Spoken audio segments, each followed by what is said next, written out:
दोस्तों स्वागत है आप सभी का हमारे इस यूट्यूब चैनल हाई टारगेट में। दोस्तों आज हम देखेंगे साइंस का 45 वीवीआई ऑब्जेक्टिव क्वेश्चन जो आपके मैट्रिक बोर्ड परीक्षा के लिए बहुत ही महत्वपूर्ण है। तो दोस्तों अगर आप भी इस बार मैट्रिक बोर्ड एग्जाम देने वाले हैं तो इस वीडियो को शुरू से अंत तक जरूर देखें और दोस्तों बताएं कि 45 में कितने प्रश्न का उत्तर आपको सही पता था। तो चलिए हम लोग वीडियो को शुरू करते हैं। जल्दी से वीडियो को लाइक कीजिए और दोस्तों वीडियो को अंत तक देखिए क्योंकि आपका एग्जाम बहुत नज़दीक है और इसी तरह के प्रश्न आपके बोर्ड परीक्षा में पूछे जाएंगे। तो आप लोग वीडियो को पूरा जरूर देखें और बताएं कि 45 प्रश्न में कितने प्रश्न आपको पहले से पता थे। तो चलिए हम लोग पहला क्वेश्चन से वीडियो को स्टार्ट कर देते हैं। जल्दी से आप लोग वीडियो को लाइक कर दीजिए और चैनल पर नए हैं तो चैनल को सब्सक्राइब करके बेल आइकन को दबा लीजिए ताकि आपको वीडियो का नोटिफिकेशन मिलता रहे। और दोस्तों जैसे ही आपका एग्जाम होगा उसका आंसर की भी हम सबसे पहले इस चैनल पर अपलोड कर देंगे। तो आप लोग चैनल को सब्सक्राइब करके रखिए ताकि आपको आंसर आसानी से मिल सके। तो चलिए हम लोग पहला क्वेश्चन से वीडियो को स्टार्ट करते हैं। देखिए पहला प्रश्न कहता है कि वास्तविक वस्तु का आभासी प्रतिबिंब बनता है। दोस्तों वास्तविक वस्तु का आभासी प्रतिबिंब कौन से दर्पण में बनता है यही आपको बताना है। तो देखिए आभासी प्रतिबिंब है वो समतल में भी बनता है, उत्तल में भी बनता है और अवतल में भी बनता है, यानी कि तीनों प्रकार के दर्पण में आभासी प्रतिबिंब बनता है। तो हमारा उत्तर क्या हो जाएगा? ऑप्शन डी हो जाएगा, इनमें से सभी। चलिए उसके बाद देखिए अगला प्रश्न है। देखिए दूसरा प्रश्न बहुत इंपॉर्टेंट है। देखिए कहता है कि डायोप्टर उस लेंस की क्षमता होती है जिसकी फोकस दूरी, दोस्तों डायोप्टर उस लेंस की क्षमता होती है, यानी कि एक डायोप्टर उस लेंस की क्षमता होती है जिसकी फोकस दूरी कितना होता है? तो 1 मीटर होता है, यानी कि हमारा उत्तर क्या हो जाएगा? ऑप्शन डी हो जाएगा, 1 मीटर। चलिए उसके बाद देखते हैं अगला प्रश्न। देखिए दोस्तों तीसरा प्रश्न बहुत इंपॉर्टेंट है। आप लोग वीडियो को देखते जाइए और अपना आंसर मिलाते जाइए और अंत में बता दीजिएगा कि आपको 45 में कितना प्रश्न का उत्तर सही आपको पता था। तो देखिए कहता है किसी लेंस के बाहर उभरे 2 गोलीय पृष्ठ हो तो इसे कहते हैं, यानी कि कोई लेंस के बाहर 2 उभरा हुआ पृष्ठ है तो उसको हम लोग कौन सा लेंस कहेंगे?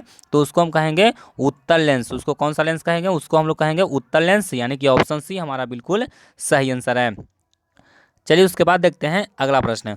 देखिए कहता है कि कौन सा रंग जिससे खतरे के सिग्नल में उपयोग होता है। दोस्तों खतरे के सिग्नल में कौन सा रंग उपयोग होता है? तो लाल रंग उपयोग होता है। हमारा उत्तर हो जाएगा ऑप्शन सी हो जाएगा। चलिए उसके बाद देखते हैं अगला प्रश्न। देखिए कहता है कि प्रकाश के किस रंग के लिए तरंगदैर्घ्य अधिकतम होता है। दोस्तों प्रकाश के किस रंग के लिए तरंगदैर्घ्य सबसे अधिकतम होता है? तो सबसे अधिकतम तरंगदैर्घ्य होता है लाल रंग का। और दोस्तों लाल रंग का तरंगदैर्घ्य अधिकतम होता है इसलिए इसका प्रकीर्णन बहुत कम होता है और प्रिज्म में सबसे कम झुकता है लाल रंग। इसको भी याद रखना है, इसका तरंगदैर्घ्य अधिक होता है इसलिए इसका प्रकीर्णन सबसे कम होता है और प्रिज्म में सबसे कम लाल रंग का झुकाव होता है। चलिए उसके बाद आइए अगला प्रश्न में। देखिए कहता है कि निकट दृष्टि दोष दूर पर करने के लिए कहता है कि किस लेंस का व्यवहार होता है। दोस्तों निकट दृष्टि दोष दूर करने के लिए किस लेंस का व्यवहार होता है, यानी कि दूर निकट दृष्टि के लिए हम लोग किस लेंस का प्रयोग करते हैं? तो अवतल लेंस का प्रयोग करते हैं, यानी कि हमारा सही उत्तर क्या होगा? ऑप्शन बी होगा। और दोस्तों एक प्रश्न आपके लिए होमवर्क के रूप में कि जरा दृष्टि दोष के निवारण के लिए हम लोग किस लेंस का व्यवहार करते हैं। आपको कमेंट में इसका आंसर बताना है कि जरा दृष्टि दोष जो होता है, यानी कि आपको एक निकट होता है और एक दूर दृष्टि दोष होता है और एक होता है जरा दृष्टि दोष। तो आपको बताना है कि जरा दृष्टि दोष को दूर करने के लिए हम लोग किस लेंस का व्यवहार करते हैं। आप लोग जल्दी से आंसर कमेंट कीजिए। चलिए उसके बाद देखते हैं 7वां क्वेश्चन। कहता है कि किसी कुंडली में प्रतिरोध ज्ञात करने का सूत्र है। दोस्तों प्रतिरोध ज्ञात करने का आपको सूत्र कौन सा है वो आपको बताना है। तो देखिए V बराबर क्या होता है ओम के नियम से? V बराबर होता है IR। तो R बराबर क्या हो जाएगा? R बराबर हो जाएगा V/I, यानी कि हमारा आंसर क्या हो जाएगा? हमारा आंसर हो जाएगा ऑप्शन बी हो जाएगा। चलिए उसके बाद देखते हैं अगला प्रश्न। देखिए 8वां क्वेश्चन कहता है कि धातुओं में धारावाहक होते हैं। दोस्तों धातुओं में धारावाहक कौन होता है? तो फ्री इलेक्ट्रॉन होता है, वो धारावाहक होता है। देखिए यहाँ पर कोर इलेक्ट्रॉन और फ्री इलेक्ट्रॉन दोनों दिया हुआ है। एक होता है मुक्त इलेक्ट्रॉन यानी कि फ्री इलेक्ट्रॉन और एक होता है कोर इलेक्ट्रॉन। तो दोस्तों जो धारावाहक होता है वो होता है फ्री इलेक्ट्रॉन यानी कि मुक्त इलेक्ट्रॉन होता है। हमारा उत्तर क्या होगा? ऑप्शन बी होगा। चलिए उसके बाद देखते हैं अगला प्रश्न। कहता है कि परिपथ में विद्युत धारा की माप किससे की जाती है। दोस्तों परिपथ में विद्युत धारा की माप किससे की जाती है? तो ए मीटर से की जाती है। और वोल्टेज किससे मापा जाता है? तो वोल्ट मीटर से मापा जाता है। चलिए उसके बाद देखते हैं अगला प्रश्न। देखिए कहता है कि विद्युत फ्यूज विद्युत धारा के किस प्रभाव पर कार्य करता है। दोस्तों विद्युत फ्यूज है वो विद्युत धारा के किस प्रभाव पर कार्य करता है, तो हमारा उत्तर हो जाएगा ऊष्मीय प्रभाव पर, यानी कि ऑप्शन ए हमारा बिल्कुल सही आंसर होगा। और दोस्तों डायनेमो किस सिद्धांत पर कार्य करता है, तो विद्युत चुंबकीय प्रेरण पर कार्य करता है। और कहेगा कि विद्युत घंटी किस प्रभाव पर कार्य करता है, तो यह चुंबकीय प्रभाव पर कार्य करता है। ये सब प्रश्न को आप लोग ध्यान में रखिए। चलिए उसके बाद देखिए कहता है बैटरी से किस प्रकार की धारा प्राप्त होती है। दोस्तों बैटरी से किस प्रकार की धारा प्राप्त होती है, तो डिस्ट धारा यानी कि डीसी करंट प्राप्त होता है। और पूछ देगा कि डायनेमो से किस प्रकार की धारा प्राप्त होती है, तो डायनेमो से एसी और डीसी दोनों प्रकार की धारा प्राप्त होता है। चलिए उसके बाद देखते हैं अगला प्रश्न। देखिए कहता है निम्नलिखित में से कौन जैव मात्रा ऊर्जा का उदाहरण नहीं है। दोस्तों जैव मात्रा ऊर्जा स्रोत का उदाहरण नहीं है, तो देखिए आपको ऑप्शन दिया हुआ लकड़ी, गोबर गैस, नाभिकीय ऊर्जा और कोयला। तो देखिए इसमें कौन जैव मात्रा ऊर्जा स्रोत का उदाहरण कौन नहीं है, तो नाभिकीय ऊर्जा यहाँ पर हमारा सही उत्तर हो जाएगा। चलिए उसके बाद देखिए अगला प्रश्न कहता है कि इनमें कौन नवीकरणीय ऊर्जा है। दोस्तों नवीकरणीय ऊर्जा कौन है, यही आपको बताना है। तो देखिए कोयला, पेट्रोलियम, सौर ऊर्जा और प्राकृतिक गैस। तो इसमें नवीकरणीय कौन है, तो इसमें नवीकरणीय हो जाएगा सौर ऊर्जा, यानी कि ऑप्शन सी हमारा बिल्कुल सही आंसर है। चलिए उसके बाद देखिए अगला प्रश्न कहता है कि निम्न में से कौन अवकारक है। तो देखिए आपको दिया हुआ है H2, उसके बाद CO दिया हुआ है, उसके बाद O2 दिया हुआ है और H2S यानी कि हाइड्रोजन सल्फाइड दिया हुआ है।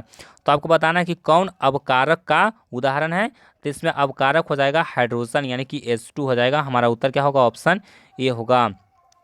चलिए उसके बाद देखिए अगला प्रश्न बहुत इंपॉर्टेंट है। कहता है कि निम्नलिखित में से पीएच मान कौन सा क्षारक विलयन का मान देगा, यानी कि कौन सा पीएच मान है वो क्षारक विलयन का पीएच मान देता है। तो देखिए क्षारक विलयन का जो पीएच मान होता है वो 7 से अधिक होता है, 7 से अधिक होता है, यानी कि 8, 9, 10, 11, 12, 13 ये सब है वो क्षारकीय विलयन का पीएच मान होगा, यानी कि हमारा उत्तर क्या हो जाएगा, ऑप्शन डी हो जाएगा। चलिए उसके बाद देखिए अगला प्रश्न कहता है कि निम्नलिखित में से कौन सही है। दोस्तों यहाँ पर सोडियम कार्बोनेट का सूत्र दिया हुआ और बताना है कि कौन सही है, तो Na2CO3 इंटू 10H2O हमारा सही आंसर होगा, यानी कि ऑप्शन बी हमारा बिल्कुल सही आंसर है। चलिए उसके बाद देखते हैं अगला प्रश्न। देखिए कहता है कि लिटमस रंजक बैंगनी रंग का होता है जो निकाला जाता है। दोस्तों लिटमस रंजक जो बैंगनी रंग का होता है उसको किस चीज़ से निकाला जाता है, तो उसको लाइकेन से निकाला जाता है, यानी कि लाइकेन पौधे से लिटमस रंजक को निकाला जाता है। चलिए उसके बाद आते हैं अगला प्रश्न में। देखिए कहता है कि शुष्क बुझा हुआ चूना पर क्लोरीन गैस की क्रिया से कौन सा पदार्थ बनता है। दोस्तों बहुत इंपॉर्टेंट क्वेश्चन है कि जब हम लोग शुष्क बुझा हुआ चूना पर क्लोरीन गैस से क्रिया कराएंगे, यानी कि क्लोरीन गैस प्रवाहित करेंगे उस पर से, तो कौन सा पदार्थ बनता है, तो विरंजक चूर्ण का निर्माण होता है। अगर आपको 2 नंबर में पूछ दे कि विरंजक चूर्ण कैसे बनाया जाता है, तो आपको उत्तर में लिखना है कि जब शुष्क बुझा हुआ चूना पर क्लोरीन गैस प्रवाहित करते हैं तो विरंजक चूर्ण का निर्माण होता है। आपको 2 मार्क्स उसमें मिल जाएगा। चलिए उसके बाद आते हैं अगला प्रश्न में। कहता है कि सोडियम क्लोराइड का पीएच मान लगभग है। दोस्तों सोडियम क्लोराइड का पीएच मान कितना होता है, तो लगभग 14 के बराबर होता है, यानी कि ऑप्शन डी हमारा बिल्कुल सही आंसर होगा। चलिए उसके बाद आइए अगला प्रश्न में। कहता है कि नीला थोथा का रासायनिक सूत्र है। दोस्तों नीला थोथा यानी कि इसी को तूतिया कहा जाता है, तो नीला थोथा का रासायनिक सूत्र क्या होता है, तो नीला थोथा का रासायनिक सूत्र होता है CuSO4 इंटू 5H2O, यानी कि ऑप्शन बी हमारा सही आंसर है, CuSO4 इंटू 5H2O। चलिए उसके बाद देखते हैं अगला प्रश्न बहुत इंपॉर्टेंट प्रश्न है। देखिए कहता है कि जब सोडियम हाइड्रोक्साइड जिंक से क्रिया करता है तो कौन सा उत्पाद बनता है। दोस्तों जब सोडियम हाइड्रोक्साइड जिंक से भी क्रिया करता है तो कौन सा उत्पाद बनता है, तो देखिए इसमें कौन सा उत्पाद बनता है, तो इसमें Na2ZnO2 बनता है और क्या बनता है, H2O बनता है, यानी कि जल बनता है। तो इसको आपको ध्यान में रखना है। हमारा उत्तर क्या हो जाएगा, ऑप्शन डी हो जाएगा। चलिए उसके बाद देखिए अगला प्रश्न है। देखिए कहता है पीतल है। दोस्तों पीतल क्या है, तो पीतल तांबा और जिंक का मिश्रण है, कॉपर प्लस Zn को मिला करके पीतल बनाया जाता है। तो यहाँ पर हमारा उत्तर हो जाएगा मिश्र धातु। पीतल क्या है, तो यह एक मिश्र धातु है, किसका, तो कॉपर और जिंक का। चलिए उसके बाद देखिए अगला प्रश्न कहता है कि क्रोमिन यहाँ पर देखिए सॉरी यहाँ पर ब्रोमीन होगा। ब्रोमीन अधातु की अवस्था होती है। तो दोस्तों ब्रोमीन अधातु है, उसकी अवस्था कैसा होता है, तो द्रव अवस्था रहता है, यानी कि ऑप्शन सी हमारा बिल्कुल सही आंसर है। यहाँ पर टाइपिंग में मिस्टेक है तो उसको आप लोग सुधार लीजिएगा। चलिए उसके बाद देखिए अगला प्रश्न कहता है कि निम्न में से किस हाइड्रोकार्बन के 3 आबंध है। दोस्तों किस हाइड्रोकार्बन में 3 आबंध होता है, तो जो एल्काइन का सदस्य होता है, यानी कि CN H2n-2 का जो सदस्य होता है वो होता है उसके कार्बन कार्बन के बीच में कितना बंध होता है, 3 बंध होता है। यानी कि इसको गुना कीजिए, 3 दूना 6 और 6 में से 2 जाएगा, कितना बचेगा, 4 बचेगा। यानी कि ऑप्शन सी हमारा बिल्कुल सही आंसर। यह किसका सदस्य है, तो यह एल्काइन का सदस्य, यानी कि इसके कार्बन कार्बन के बीच में कितना बॉन्ड होगा, तो ट्रिपल बॉन्ड होगा।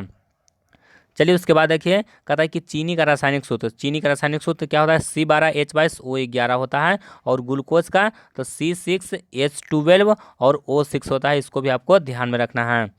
चलिए उसके बाद आइए अगला प्रश्न में, कहता है कि हीलियम परमाणु के बाहरी कक्षा में कितने इलेक्ट्रॉन रहते हैं। तो दोस्तों हीलियम के, देखिए हीलियम का परमाणु संख्या कितना होता है, हाइड्रोजन और हीलियम, यानी कि हाइड्रोजन का 1 होता है, हीलियम का 2 होता है। तो इसके बाहरी कक्षा में कितना इलेक्ट्रॉन रहता है, यही आपको बताना है।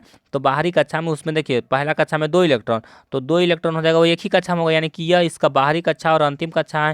यानी कि बाहरी कक्षा में कितना इलेक्ट्रॉन है, 2 इलेक्ट्रॉन है। चलिए उसके बाद देखिए, कहता है स्वपोषी पोषण के लिए आवश्यक है। तो स्वपोषी पोषण के लिए क्या आवश्यक है, तो कार्बन डाइऑक्साइड आवश्यक है, क्लोरोफिल आवश्यक है और सूर्य का प्रकाश आवश्यक है। यानी कि हमारा उत्तर क्या हो जाएगा, ऑप्शन डी हो जाएगा, इनमें से सभी। चलिए उसके बाद आते हैं अगला प्रश्न में, देखिए कहता है कवक में पोषण की कौन सी विधि है। तो दोस्तों कवक में कौन सा विधि होता है, तो कवक में होता है मृत जीवी पोषण, यानी कि वह मरे हुए जीव से अपना पोषण लेता है। चलिए उसके बाद देखिए, कहता है कि क्लोरोफिल वर्णा का रंग है, क्लोरोफिल वर्णा का रंग कैसा होता है, तो क्लोरोफिल वर्णा का रंग होता है हरा। यानी कि ऑप्शन ए हमारा बिल्कुल सही आंसर है। क्लोरोफिल कहाँ पाया जाता है, तो पेड़ पौधे के पत्तियों में क्लोरोफिल पाया जाता है। चलिए उसके बाद देखिए, 30वां क्वेश्चन बहुत इंपॉर्टेंट है। देखिए कहता है कि पाइरुवेट के विखंडन से यह कार्बन डाइऑक्साइड जल तथा ऊर्जा देता है, यह क्रिया होता है। यानी कि पाइरुवेट का जो विखंडन है वो कहाँ पर होता है, क्वेश्चन पूछने का मेन मोटिव है कि पाइरुवेट का जो विखंडन होता है वो कहाँ पर होता है। और पाइरुवेट के विखंडन में क्या होता है, कार्बन डाइऑक्साइड बनता है, जल बनता है और ऊर्जा बनता है। तो यह जो प्रक्रिया वो कहाँ होता है, तो माइटोकॉन्ड्रिया में होता है। यानी कि हमारा सही उत्तर क्या होगा, ऑप्शन बी हो जाएगा। चलिए उसके बाद देखते हैं अगला प्रश्न, कहता है यदि हमारे आहार में आयोडीन की कमी है तो किस रोग होने की संभावना है। यानी कि अगर हम जो खाना खा रहे हैं उस खाने में अगर आयोडीन की कमी होगा तो हमको कौन सा रोग हो सकता है। तो दोस्तों अगर हम लोग को खाना में आयोडीन की अगर कमी होगा तो कौन कौन सा रोग होगा, तो एक है घेघा रोग, दूसरा है ग्वाइटर रोग, तीसरा है गलगंड। यानी कि तीनों रोग होने का संभावना है। हमारा उत्तर क्या हो जाएगा, ऑप्शन डी हो जाएगा। चलिए उसके बाद देखिए 32 नंबर, कहता है कि एस्ट्रोजन स्रावित होता है। दोस्तों एस्ट्रोजन है वो कहाँ से स्रावित होता है, तो यह अंडाशय से स्रावित होता है। हमारा उत्तर हो जाएगा ऑप्शन बी हो जाएगा। चलिए उसके बाद देखते हैं अगला प्रश्न। देखिए 33 नंबर सवाल मोस्ट इंपोर्टेंट सवाल है। देखिए कहता है कि मनुष्य में ऐच्छिक गतियों का नियंत्रण किसके द्वारा होता है। दोस्तों ऐच्छिक गति है उसका नियंत्रण होता है सेरिब्रम द्वारा। इसको आपको ध्यान में रखना है, यह मस्तिष्क का भाग है। हमारा उत्तर क्या होगा, ऑप्शन बी हो जाएगा। चलिए उसके बाद देखिए, कहता है घोंघा किस समुदाय का प्राणी है। दोस्तों घोंघा किस समुदाय का प्राणी है, तो घोंघा है वो मोलस्का समुदाय का प्राणी है, या मोलस्का ग्रुप का प्राणी है। चलिए उसके बाद आइए अगला प्रश्न में, कहता है कि निम्नलिखित में से कौन सा जंतु उभयलिंगी है। तो दोस्तों उभयलिंगी में सबसे फेमस कौन है, केचुआ है। आपको कहीं भी देखिएगा ऑप्शन में केचुआ मिलेगा, तो यह उभयलिंगी का उदाहरण है। यानी कि इसमें नर और मादा दोनों होता है। तो हमारा उत्तर क्या होगा, ऑप्शन डी हो जाएगा। चलिए उसके बाद देखिए, कहता है कि प्राग कोष में होता है। दोस्तों प्राग कोष में क्या होता है, तो प्राग कण होता है। चलिए उसके बाद देखिए, कहता है कि मनुष्य में कितने जोड़ों क्रोमोजोम पाए जाते हैं। तो मनुष्य में टोटल 46 क्रोमोजोम पाया जाता है और जोड़ा में कितना पाया जाता है, तो 23 जोड़ा पाया जाता है। हमारा उत्तर क्या होगा, ऑप्शन सी होगा। चलिए उसके बाद देखिए, कहता है निम्नलिखित में से किसे आप उपभोक्ता की श्रेणी में रखेंगे। तो देखिए हरे पौधे, नीलहरित शैवाल, उसके बाद जंगली जानवर और फल और पत्ते। तो दोस्तों उपभोक्ता कौन हो जाएगा, तो इसमें उपभोक्ता हो जाएगा जंगली जानवर, बाकी तीनों क्या हो जाएगा, उत्पादक हो जाएगा। चलिए उसके बाद देखिए अगला प्रश्न, कहता है कि पर्यावरण बचाने के लिए 3 प्रकार के आर का उपयोग किया जाता है। इसका मतलब क्या है, तो दोस्तों आर मतलब होता है आर, 3 आर का मतलब, एक आर का मतलब हुआ कम उपयोग, इसका दूसरा हो गया पुनः चक्रण और तीसरा पुनः उपयोग, यानी कि रीयूज, रिड्यूस और इस तरह से रिसाइकल, इस तरह से तीनों आर का प्रयोग होता है। यानी कि हमारा उत्तर क्या होगा, इनमें से सभी। चलिए उसके बाद देखिए, कहता है कि किन कारणों से प्राकृतिक संसाधन नष्ट हो रहा है। दोस्तों किन कारण से प्राकृतिक संसाधन है वो नष्ट हो रहा है, तो इसका मुख्य कारण क्या है, तो इसका मुख्य कारण है शहरीकरण और प्रदूषण। यानी कि दोनों कारण से जो प्राकृतिक है वो, उस प्राकृतिक संसाधन है वो नष्ट हो रहा है, और वृक्षारोपण से तो कोई प्रभाव नहीं, और इसका प्राकृतिक संसाधन है वो वृद्धि होता है। चलिए उसके बाद देखते हैं अगला प्रश्न। देखिए 41 नंबर सवाल बहुत इंपॉर्टेंट सवाल है दोस्तों।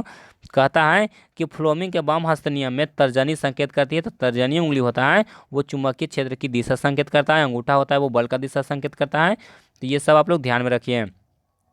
चलिए उसके बाद हम लोग देखते हैं 42 नंबर सवाल। देखिए 42 नंबर सवाल मोस्ट इंपोर्टेंट है। कहता है कि निम्न में से कौन सा यौगिक कहता है ईंधन के रूप में इस्तेमाल किया जा सकता है। तो देखिए किसका हम लोग प्रयोग ईंधन के रूप में कर सकते हैं। तो इथेनॉल, प्रोपेनॉल, इथेनोइक अम्ल और इनमें से सभी। तो देखिए इसमें हम लोग किसका प्रयोग कर सकते हैं। तो इथेनॉल का प्रयोग हम लोग ईंधन के रूप में कर सकते हैं। चलिए उसके बाद देखते हैं अगला प्रश्न।